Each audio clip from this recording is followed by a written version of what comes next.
অন্যের বাড়িতে কাজ করে করে করে করে আপনি আমারে বিদেশে পাঠাইয়েছেন। আপনার সন্তান 4 বছরে অনেক বড় ধনী হয়ে গেছে। আমি আমার বাংলাদেশে আমার মায়ের কাছে যেতে পারলাম না। 4 বছর পর্যন্ত আমি আমার বাবার কাছে যেতে পারলাম না। ও বাবা, বলেন বলেন আপনার কি লাগবে? আমি আপনার জন্য সব কিছু সুন্দরভাবে এনে দিব। বাবা বলেন, সন্তান লাগবে না, লাগবে না, আমার জন্য কিছু লাগবে না। 4 বছর পর্যন্ত আমি তোর চেহারাটা দেখলাম না। আমার পুত্রবধূর জন্য আনো, তোর মার জন্য আনো, আর আমার নাতির জন্য আনো। আমি বাবার কোনো কিছু লাগবে না, তুই শুধু আমার সামনে তুই আয়। এবার ওই প্রবাসী আল্লাহর বান্দা মনে হয় চোখের পানি টল টল টল টল করতেছে, আর বলে, হুজুর এবার আমি আমার বাবাকে বললাম, বাবা আমার মায়ের হাতের মধ্যে একটু মোবাইলটা দিয়া দেন।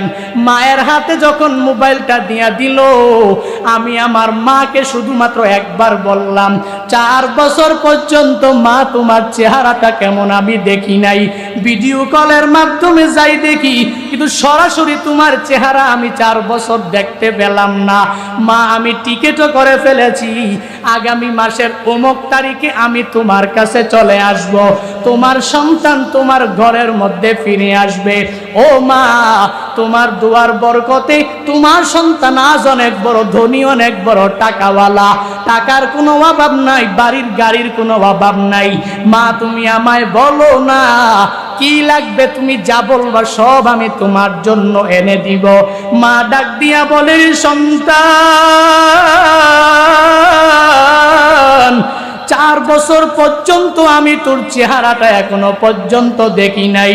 কত রাত আমি মা ঠিক মতন ঘুমাইতে পারি নাই। রাত 12টা 1টা 2টা বাজে আমি মা চমকায় তোর জন্য উঠে গেলাম। চমকিয়ে উঠি উঠি মনে হয় যেন তোর কথা আমার পূর্ণাঙ্গভাবে মনে পড়ে যায়। এভাবে কতদিন আমি মা ঠিক মতন খাবারও সকালবেলা দুপুরে রাতে খেতে পারি নাই। তুই যে আমার মালিক, আমার কুলে আসবি, তুই আমার কুলে আসলে আমি তোরে পূর্ণাঙ্গ জড়ায়া ধরব।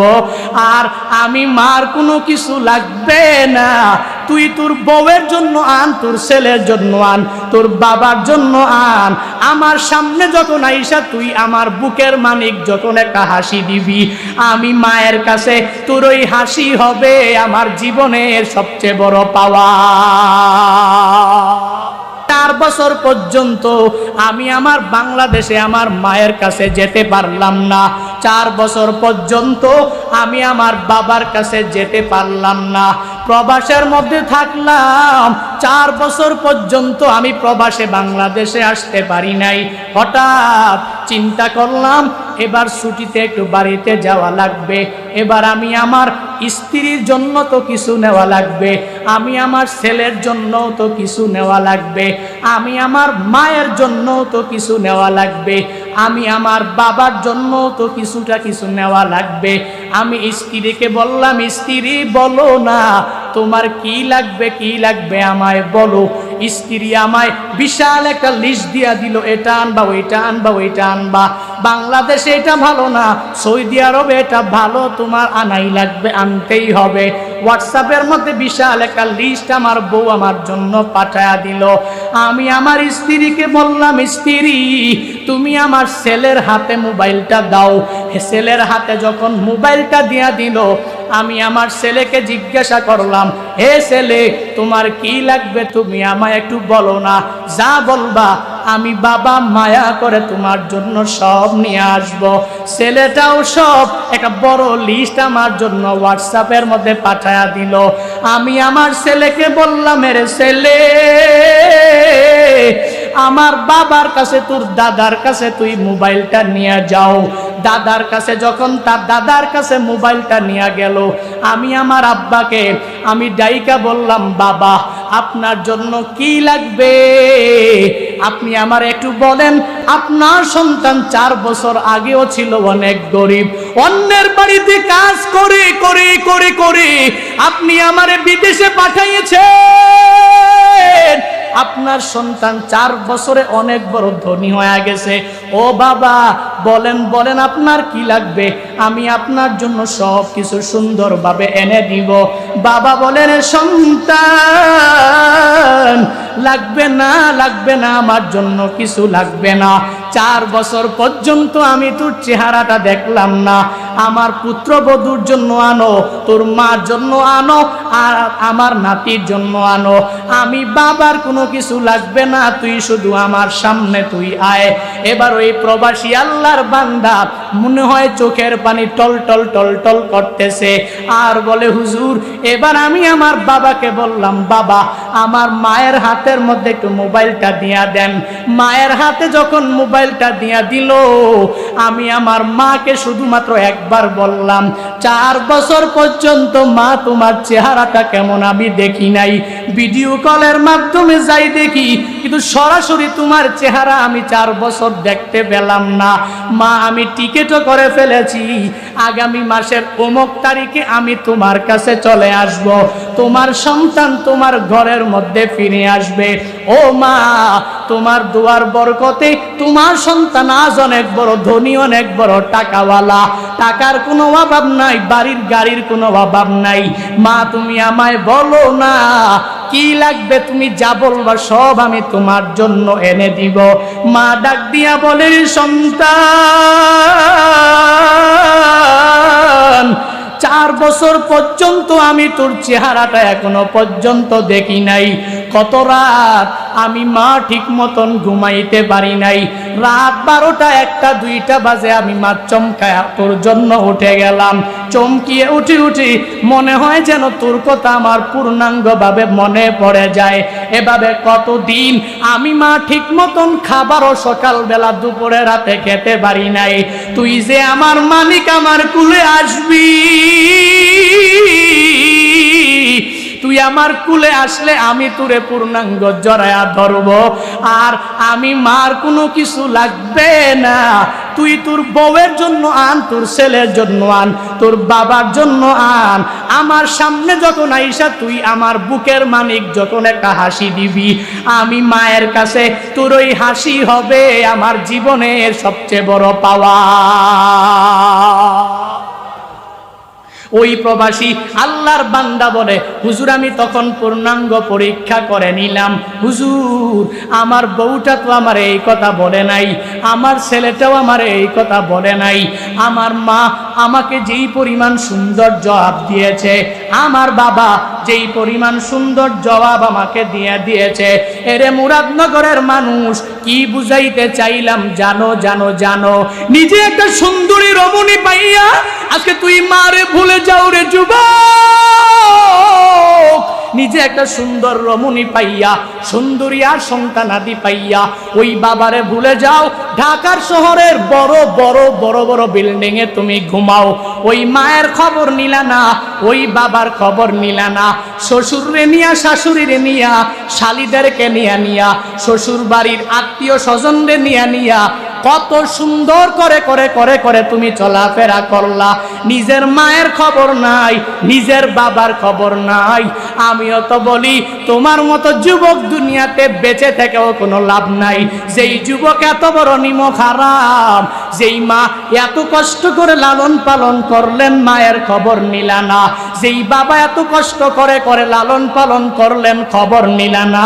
আমিও তো বলি এই যেই যুবকরা মায়ের খবর নেয় না, বাবার খবর নেয় না, শ্বশুর শাশুড়ির খবর নিতেও ভুলে না, এদের মতো নিমক হারাম দুনিয়াতে কেউ হতে পারে না। এর যুবক আল্লাহর বান্দারা এই মাহফিল থেকে তালিম নিয়ে বাড়িতে যাও। যতদিন বান্দা দুনিয়ায় বাঁচবা মার সাথে ভালো আচরণ করো। মার কাছে আজকে বাড়িতে যাইয়াই মার পায়ের মধ্যে পড়ে যাও, আর মাকে যায় বলো, ও মা তোমার দোয়া ছাড়া আমি দুনিয়াতে কিছু করতে পারবো না, মা তোমার দোয়া ছাড়া আমি কিয়ামতের ময়দানেও জান্নাতের অধিপতি হতে পারবো না, মা যদি তুমি দোয়া করো আমি পূর্ণাঙ্গ কামিয়াব হয়ে যেতে পারবো। মা দোয়া নিয়া সোশ্যাল মিডিয়ায় কাজ আরম্ভ করে দিবা, বরকত হয়ে যাবে। মার দোয়া নিয়া নিয়া জব নিবা, ওই জবেও বরকত হয়ে যাবে। মার দোয়া নিয়া নিয়া সফরে বের হয়ে যাবা, ওই সফরের মধ্যেও বরকত হয়ে যাবে। কেননা মায়ের দোয়া তো আমার মাওলার দরবারে ডাইরেক্ট কবুল হয়ে যায়। আল্লাহ বলেন, এরে মানুষ, এক নম্বরে আমি আল্লাহ ওসিয়ত করলাম মা বাবার সাথে তোর ভালো আচরণ করা লাগবে। এক নম্বরে তো আমি মাওলার ওসিয়ত তো তোমার মানাই লাগবে। দুই নম্বরে বাহ্যিক দৃষ্টিতে তাকালেও মা বাবার সাথে ভালো আচরণ করা লাগবে। এ বান্দারা, রহমাতুল্লিল আলামিনের কাছে আইসা এক সাহাবী জিজ্ঞাসা করে, হে পয়গম্বর, মা হাক্কুল ওয়ালিদাইনি আলা ওয়ালাদিহি, সন্তানাদির উপরে পিতামাতার অধিকারটা কি আপনি একটু জানা দেন। নবী আমার বলেন, ক্বালা হুমা জান্নাতুকা ওয়া নারু, হে সাহাবী, তোমার মা বাবা দুইজন তোমার জন্য জান্নাত, তোমার মা বাবা এই দুইজনই তোমার জন্য জাহান্নাম। বুঝলাম না। মুহাদ্দিসিনে কেরামগণ ব্যাখ্যা করে জানা দেয়, দুনিয়াতে যেই সন্তানেরা পূর্ণাঙ্গভাবে মা বাবাকে সন্তুষ্ট রেখে রেখে কবরে যদি যাও, কবর অটোমেটিক্যালি জান্নাতের বাগান হয়ে যাবে। আর যদি মা বাবার অসন্তুষ্টি নিয়ে নামাজ রোজা নেক আমল করে করে যদি কবরে যাও, তাহলে ওই কবর জান্নাতের বাগান হবে না।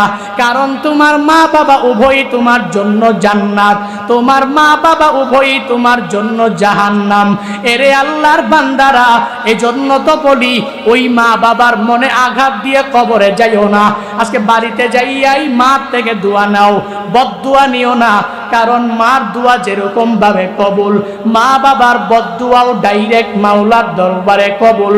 রহমাতুল্লিল আলামিন বলেন, সালাসু দাওয়াতিন মুস্তাজাবাত লা শাক্কা ফিহি, দাওয়াতুল মাজলুম ওয়া দাওয়াতুল মুসাফির ওয়া দাওয়াতুল ওয়ালিদাইন লিওয়ালাদিহি। রহমাতুল্লিল আলামিন জানা দেন, তিন ব্যক্তির দোয়া আমার মাওলার দরবারে ডাইরেক্ট কবুল হয়ে যায়। কয় ব্যক্তির দোয়া? জোরে বলেন। এক নম্বরে রহমাতুল্লিল আলামিন বলেন, দাওয়াতুল মাজলুম, মাজলুমের দোয়া আমার মাওলার দরবারে সরাসরি কবুল হয়ে যায়। দুই নম্বরে দাওয়াতুল মুসাফির, মুসাফিরের দোয়া আমার মাওলার দরবারে ডাইরেক্ট কবুল হয়ে যায়। তিন নম্বরে দাওয়াতুল ওয়ালিদাইন লিওয়ালাদিহি, সন্তানাদির ব্যাপারে পিতামাতা যেই দোয়াই করবে, যেই বদদুয়াই করবে, আমার মাওলার দরবারে কবুল হতে বান্দা দেরিও হবে না।